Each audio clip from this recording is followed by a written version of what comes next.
Miami Hurricanes open their season against the Miami RedHawks. Hard Rock Stadium, 16.5-point favorites.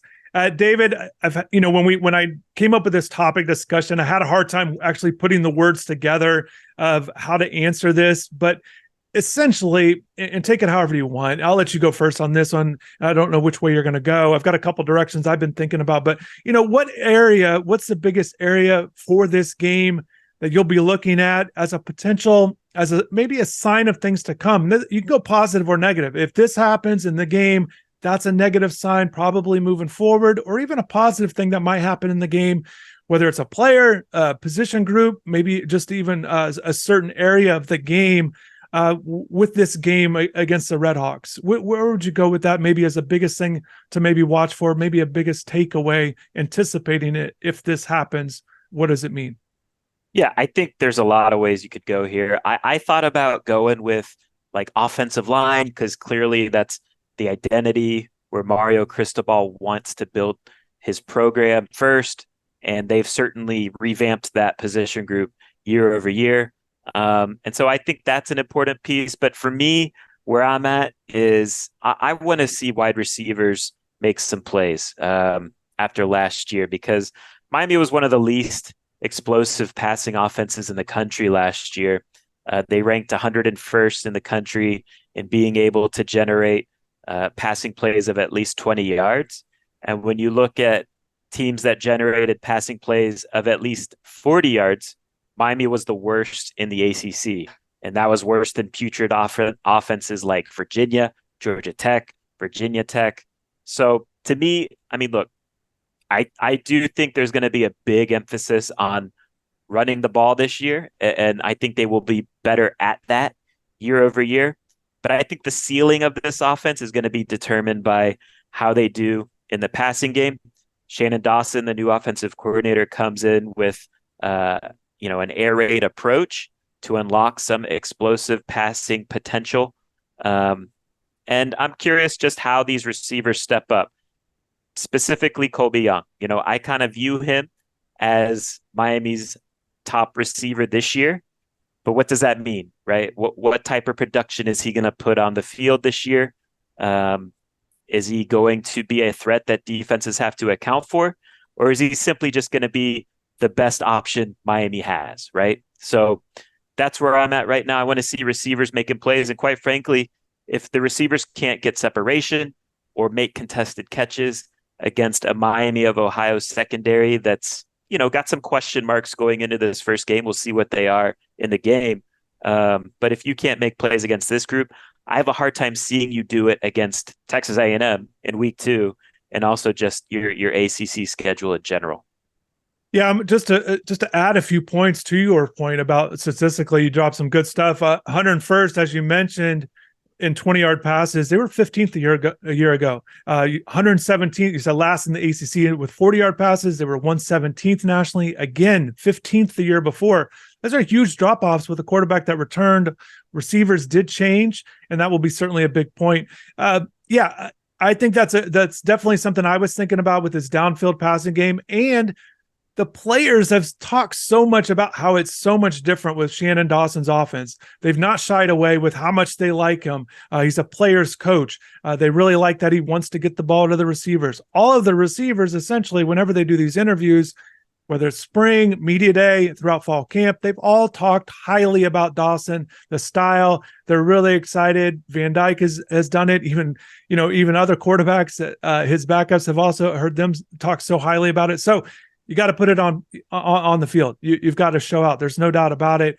I think in terms of the RedHawks, they gave up 8 100-yard receivers last year. So that's there for the taking, just kind of adding a little bit more with Dawson. Miami has only had 5 1,000 receivers. You touched on Colby Young. If he's going to take that big of a jump, Miami's had 5 1,000-yard receivers in their history. Charleston Rambo in 21 was the last one. And Dawson, 8 guys have had 8 receivers had 1,000-yard seasons under him, either as an offensive coordinator or a receivers coach. So I'm going to go, I think, big plays. That'll be fun to watch because certainly you're expecting that. David, we've talked about this a lot, and this is where I'm going to go with this. Something to watch for is the run game. I still believe, even though the change in offensive coordinators, the philosophies, we know Josh Gaddis wanted to run the ball. We know Mario Cristobal wants to run the ball. They went to a more passing offense, and guys have ran the ball under Dawson, but we're expecting the passing game to lead the way. But they want to run the ball, and I feel like they've got to do that. Miami, the RedHawks were great last year at stopping the run. They did a good job. So against their opponents, Miami's not had a top 5 rushing offense in the ACC since 2010, and just rattling off these numbers, they're not even close to the top 5 in the ACC. They go 10th, 12th, 9th, 14th, 7th, 10th, 9th, 13th, and then 6th in 2014. So you're talking about really the bottom half, certainly not even close to the top 5. They've got running backs. Shannon Dawson said they have talent in the room. We will see how it plays out. I think a lot of attention will be on Henry Parrish, Mark Fletcher, the freshman, AJ Allen. Those 3 guys, I think, are the top 3. And that leaves Don Chaney Jr. right now, to me, outside looking in. I know that might hurt a lot of Miami fans. They want to see Don out there, but what we saw in the scrimmage, the open scrimmage, he was clearly running 4th. And I think, will he get a lot of opportunities? But whoever's in there, they got to make big runs. And I think that'll be a sign of things to come. If they can kind of run the ball against a team that has stopped the run, I think maybe that they can kind of get back to having some good running ability moving forward. Yeah, I agree. I think, there's no more excuses in terms of offensive line play to me with generating that run push. I think their offensive line is a run blocking offensive line.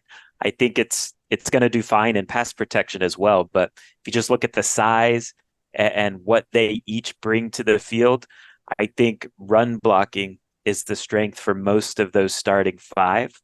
And so that's a good starting point, of course. And then you mentioned the running backs. I'm kind of as the season progresses, this is just my take. I think AJ Allen and I think Mark Fletcher are going to separate themselves even from Henry Parrish. And I think both those guys bring elements that was missing last year. Last year, Jalen Knighton certainly has explosive potential, but we just didn't see it last year on a consistent basis. I think during fall camp, AJ Allen has been kind of that explosive, quick accelerating type of back to generate those explosive plays. And then last year, they did not have a big running back that could win short yardage situations and convert touchdowns in the red zone. They basically had to burn Jakari Brown's red shirt to try and find that type of solution in the run game last year. This year, they feel like Mark Fletcher can be that guy, talented true freshman. I think he can be a future pro if he continues with his development. So I think those 2 guys represent a year-over-year improvement at the running back spot. And the offensive line, on paper at least, we'll see how it looks on Friday night, should be much improved to me in the run game. 2 areas that we're talking about. You're talking about the receivers making plays. I'm talking about the running backs making plays. There's 2 things that essentially puts a lot of pressure on both of those. You got Shannon Dawson, a new offensive coordinator, so that's not an excuse to be used anymore, right? Like, you're expecting the passing game to do well, so you're expecting the big plays in the passing game. That's what we've been told will happen. And the offensive line, you said we'll see on paper.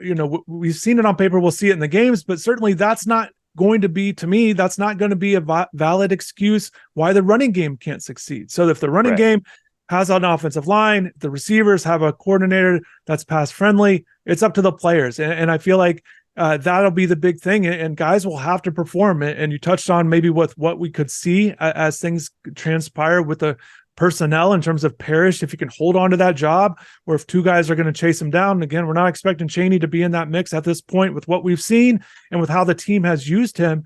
And certainly those other guys have brought more to the table with what we've seen and what we've heard. The other thing with the offensive line I want to mention too, Miami was 9th last year in sacks allowed in the ACC. 3 a game they were giving up. That'll be something to kind of watch for in terms of maybe some production. Certainly a lot of factors, quarterback getting rid of the ball, it plays into the sacks, but offensive line cannot allow pressure, and certainly they'll look to be better at that. That'll be something to watch for too, if we're talking about how good is the offensive line, how much of a difference they can make. No doubt. Offense last year was putrid. Yes, they did have injuries, but the bottom line is they didn't perform. They didn't produce. And so, look, both sides of the ball coming off last year, need to take, in my mind, big steps forward. But there's no doubt, just in terms of raw numbers, the offense was worse than the defense last year. And so game one, I think they need to make a statement and show the fans, look, we got things corrected. We're on the right track. Yes, the personnel still isn't quite where we would like it, but we have good enough personnel now to produce at an acceptable level. I don't think there's any, like, to me, there's no excuse for them to not score 30 points per game. If you're looking at 30 points per game, that's still like a top 50 to 60 offense. They weren't anywhere close to that last year. So game one, you got to hit the ground running. Bottom line is, like, in all sports, ballers go out and ball. And so game one, I don't think you necessarily have to like ease into an offense and find a rhythm and all that. If you're good to go, you're good to go, and you go produce. One thing I do want to add, and I do think that the big passing plays, that'll be certainly something I'll be watching for because of those numbers and because of everything they expect to be. One thing I do want to mention, and maybe a little caveat with the run game, and maybe if I'm saying if they do run well, they ran the ball last year well out of the gate. The Bethune-Cookman overwhelmed them, obviously, but they go over 175 the next two games against Southern Miss and Texas A&M, and it fell apart. Again, 10th in the ACC. They just weren't able to build on that, whether it be teams were able to focus on it. They weren't quite as good at the running back position or offensive line, whatever it might have been. It just didn't pan out. So even if Miami does get going on that run game, they've got to still be consistent with it. But I think if they're not able to run, I think that'll be certainly an issue moving forward, because if you can't run against the RedHawks, how are you going to do moving forward in the conference and obviously next week against the Aggies with what they're bringing to the table? So there's a lot to watch for in this first game, and certainly you want to see a win. Miami's 2-5 last year at home, so certainly you get off to a better start with that winning at home. But they've got a lot of things that we could go to. David, we could have flipped the defensive side of the ball, whether it's giving up big plays or guys stepping up, defensive line. We can go a bunch of different ways there as well. But there's a lot to watch for. And really, it's one of those things we hear kind of the same stuff throughout the offseason. We want to see what happens now. We want to see results. We want to see guys perform at certain levels. And that's what's great when the season starts, because you can say whatever you want to say about how you think it might go, but once it actually happens, the way it's actually going will determine how everyone really feels about this team. I'm curious. Yeah. Coming off a 5-7 season, no one is safe to me. So everyone across the board has to improve, including Coach Cristobal, right? So Friday night's going to be fun. Hopefully the offense is enjoyable to watch. I think games in general are more fun when the offense is doing their thing. And so I think that's also a big reason why you and I wanted to emphasize both those run and pass phases needing to take a step forward and show some confidence, show some ability here in game one against Miami of Ohio.